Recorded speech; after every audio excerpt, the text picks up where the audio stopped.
Okay, what is up, everybody? I want to kind of run you guys through a quick kind of tutorial, kind of guide of how you can optimize Klaviyo, kind of like a seven-figure brand, extremely fast. And instead of taking months to get it ready, instead of taking extra time, unnecessary time, I'm just going to run you through the meat and potatoes of everything that you need to know to optimize your Klaviyo like a seven-figure brand and do it quickly. So you can instead launch your flows in days, not months, start sending campaigns that actually convert your list, and build the foundation for scalable growth in your Klaviyo account. But first, a little bit about me. Who am I? My name is Ryan Hammond. I'm the owner of Great Day Copy. Recently did $225,000 in 6 months for a single seven-figure client with just optimized base flows. I do full Klaviyo management and optimized email implementation for direct-to-consumer brands. And yeah, I'm gonna run you through it real quick. So the goal of this video, or the goal in general, is your brand is already established. You just need to plug in Klaviyo and optimize it. So if you already have Klaviyo set up and maybe you're sending a couple campaigns or something like that, and you just need to optimize how you're running your Klaviyo, this video is going to help you. So launch your Klaviyo faster, optimize it later. Think of this as the MVP of retention. So we're gonna get your flows live, you're gonna get your campaigns live and everything that seven-figure brands do. And then I'm gonna leave space for you to optimize that as well. But first we just need to get you live. So number one, core flows. These are absolutely like one of the biggest revenue drivers for e-commerce brands. So I want to run you guys through exactly what kind of flow outlines is great starting off. You don't need the max amount of flow emails starting off. You just need to get some emails up and then optimize it as you go, as you see performance is better. A lot of these are based on Maxwell Copy's flow outlines. So thanks to him for actually putting these out. I'll leave his channel in the description. He's puts out so much sauce, but these are some good flow outlines to go through. So your welcome flow, we're gonna have 4 emails starting off, and this is what it's gonna look like. So email 1, we're gonna deliver that incentive, kind of deliver the discount or incentive immediately, highlight the brand unique selling propositions, add some social proof, and show some featured products.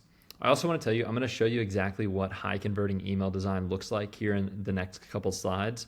But this is a good outline to use for these flows. And I'm going to leave this document in the description so you can use it. Email number 2 is going to share your brand story, show why you exist, what your backstory is, and reiterate that discount again. So you're pushing that discount again and again in these first couple emails of the welcome flow, trying to get them over the line while also building trust with them. And then it says light product showcase, but honestly, add in some social proof here. That'll work great. Email number 3, you can do a best sellers highlight showcasing the top selling products, show some social proof, show some products they can shop, some of your best sellers, and then, keep pushing that discount once again. And then email 4, you can just say, last call email. You don't have to, just add some optional social proof as well, but just let them know it's the last email that you're gonna be sending for the welcome flow. Cart abandon is next. So for your cart abandon and your checkout abandon, they're going to be the exact same flow, just change a little bit of the wording in there and they're different triggers. So for your cart abandon flow, you're going to have 2 to 3 emails. Email number 1 is going to be just a dynamic reminder. You don't want to distract anybody from the product they left behind. You just want essentially a picture of the product they left behind, tell them they left it behind and put it right in their face. And then, if you want to put a little social proof at the bottom, that's great. Email number 2, a text-based reminder. Just send a text-based email, make it direct, and just let them know, once again, they left their product behind and a link for them again to shop. If there's any objections you need to overcome here, any common objections with your brand, use that as well. Email number 3, if you want to add a discount in, if you're comfortable doing that, add a 10 to 20% discount. Once again, kind of make it similar to that first email, just a dynamic product reminder, except this time with the discount. Because sometimes people, they might not have enough information to get them over the line, but sometimes the discount will push them over the line. Add some light social proof as well. And then email 4, just make it a last call for the, last email for the discount. Let them know it's going to be your last email, for the discount. I'm not going to go through checkout abandon. It's the exact same flow, just different triggers and a little bit of change in wording. Instead of saying return to your cart, just say return to checkout. Okay, for browse abandon, 1 to 2 emails. So email number 1, you can just do a dynamic product reminder, kind of exactly how the abandoned cart did it as well. But instead, you just want to show the item that they were browsing. Say, hey, we saw you browsing, or say that in a different way. Just say, are you, still interested, or take a second look or something like that. Give them minimal distractions, but also show some optional, you can throw some optional social proof in there if you want. Email number 2, just do a text-based reminder or a visual reminder, reminding them of the product once again, and then show a product section below so that you can, show them, other products if they want to shop, and sprinkle in some reviews, some social proof in there as well. Site abandon email. It's just going to be one email for now. Just essentially, let them know that, if they were just browsing on the site, they didn't click on any products, show them, a bunch of products that they might want to see. So did something catch your eye? Show them your best selling products, and maybe even a little social proof if you want. You don't have to. But yeah, post-purchase flow, 3 to 4 emails. Simple post-purchase flow. Do a text-based email for the first one, kind of giving a thank you, thank you for your order. We really appreciate you. We're going to be, packing, we're going to be working on your order soon. And then you can also give them at the bottom a button to say, not done shopping, or keep shopping here, with a link so you can get some upsells there.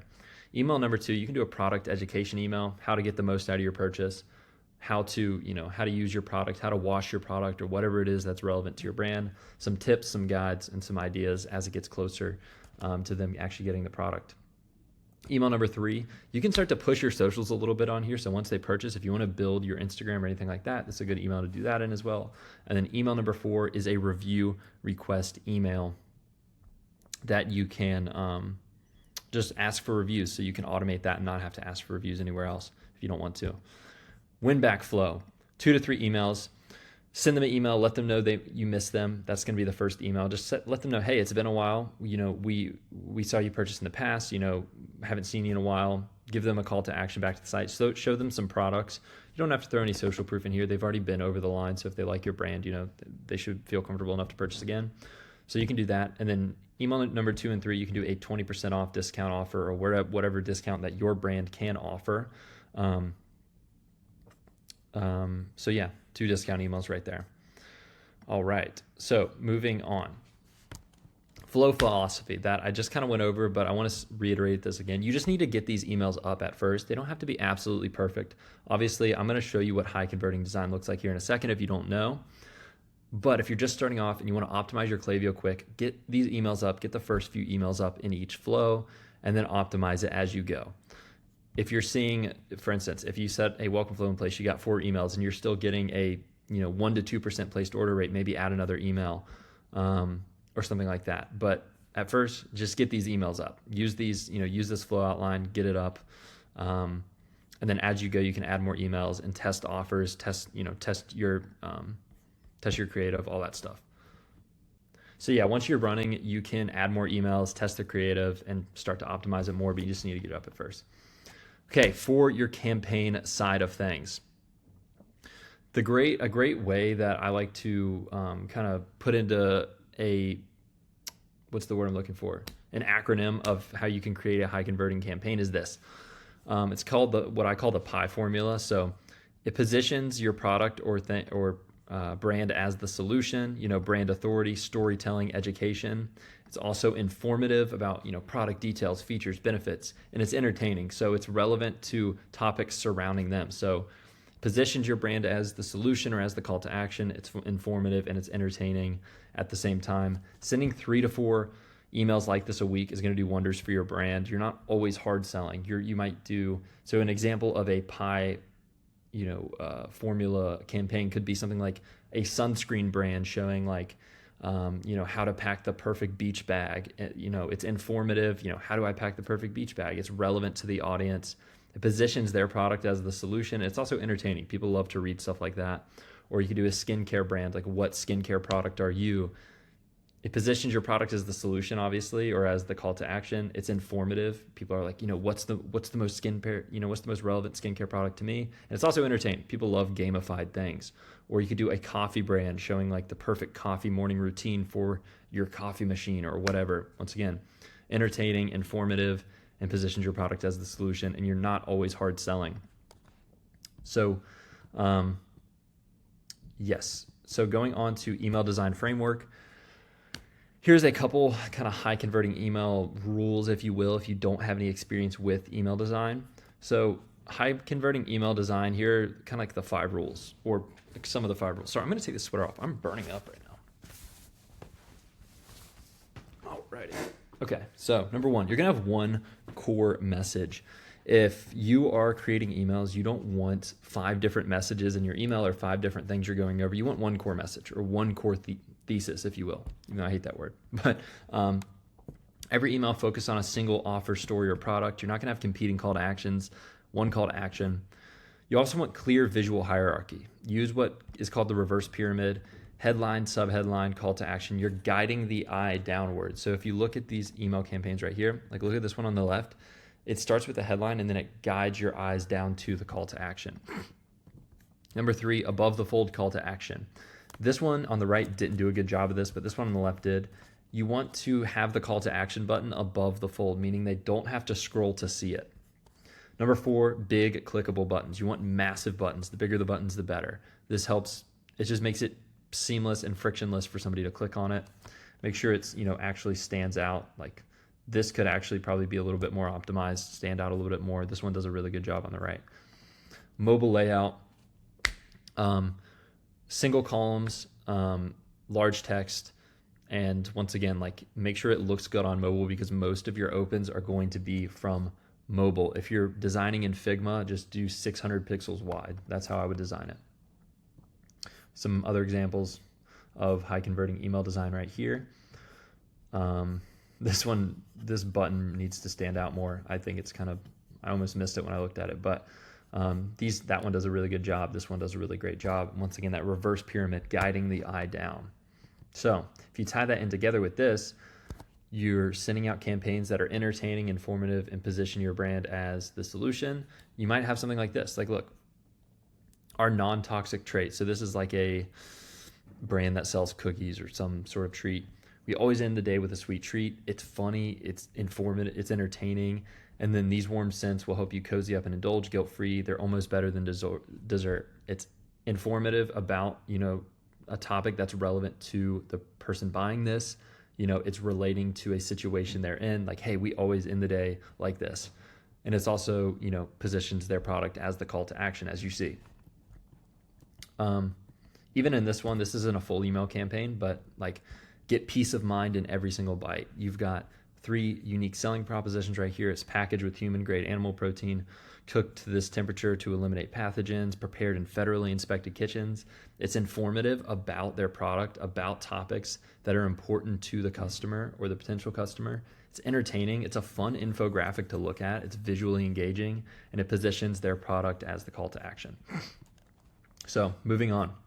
Kind of went over that, so I'm not going to go over that, but this is huge. So if you are starting to send out campaigns, these are the base segments I would set up right away. Take a minute to set up. Just set up a 30-day engage, a 60-day engage, and a 90-day engage segment.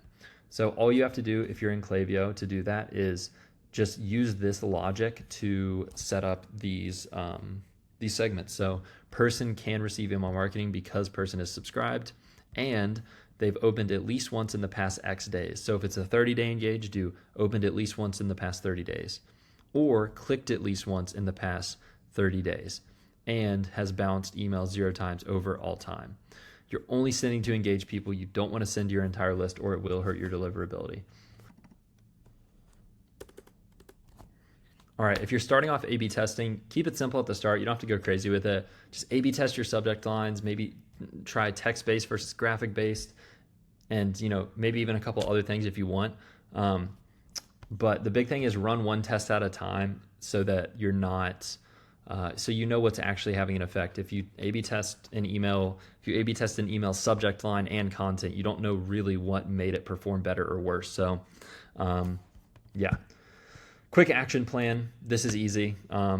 If you haven't already installed, Klaviyo, gotten that set up and, integrated that with Shopify, go ahead and do that. I have a video on that as well, but launch all your base flows like we went over above, create those engaged segments and start sending those email campaigns weekly. Start sending, if you want to start off with 1 to 2, that's fine.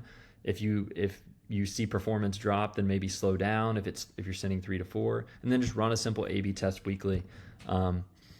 But yeah, so that's a great way to optimize your Klaviyo like a 7-figure brand and do it quickly. And if you want a free email marketing or a free Klaviyo audit with a free email marketing game plan, book a call in the description and I would love to help you out with that. Thank you very much.